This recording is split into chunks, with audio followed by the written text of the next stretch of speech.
Hi everyone, this is Debbie here. I just wanted to practice with Camtasia a little bit and also show you what I had in mind for the last presentation. Hope you like it. I'm using a PowerPoint presentation that I had to use for a final presentation in a linguistics class that I took in the fall of 2010. What we had to do was choose a topic related to learning a language and do a 10-minute presentation using PowerPoint on that topic. Well, I decided that motivation would be an interesting topic. I think everyone knows it takes a really long time to learn a language, learn it well, and motivation is a key component to learning a language. So that was the topic I chose. What I didn't know when I started was that as far as language learning, there are 20 different models of motivation. Each model has its own definition of just what motivation is.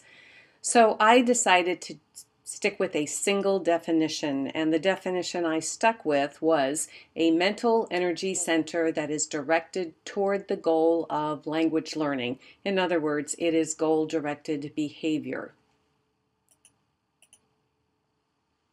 This definition comes from Robert Gardner, a Canadian social psychologist.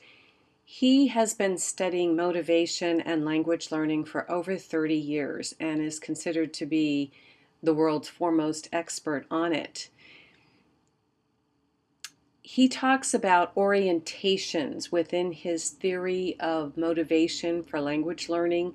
An orientation is a goal or a reason for learning the language.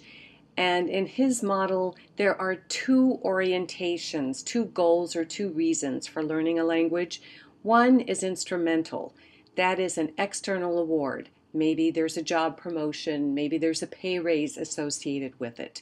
The other is integrative, and that is a desire to learn the second language because you want to interact with members of the community that speak that language.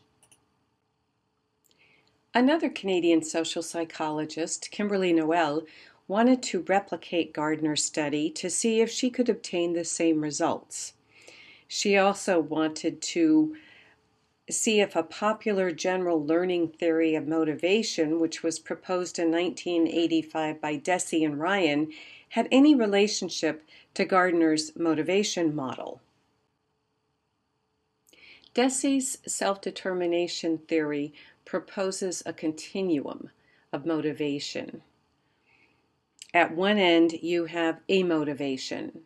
This is the situation where the learner has no goals, no reasons, cannot figure out why he or she has to take this class. Then you have three different sets of extrinsic motivation, which Deci calls regulations. External regulation: the learner is learning the material because of some outside reward, job promotion, pay raise, something outside of the learner. Next, you have introjected regulation, and this is a more internalized reason for learning the content, or in this case, learning the language. It might be that the learner lives in a community of people that speak the language and they cannot communicate with their neighbors, and so they feel guilty or ashamed. And because of these feelings, they decide they're going to learn the language. The last type of extrinsic motivation is identified regulation. And this is the most self-determined type of external motivation, in which the learner has internalized outside reasons for learning the material.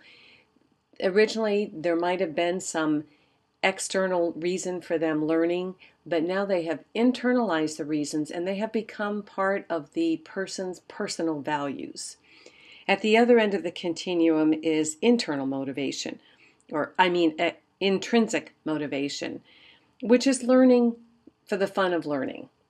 That is the most self-determined type of motivation. Deci's self-determination theory predicts that the more a learner feels in control of his or her learning environment, and the more competent he or she feels, the greater the internalization of the goals and the greater the likelihood that the learner will persist in his or her studies.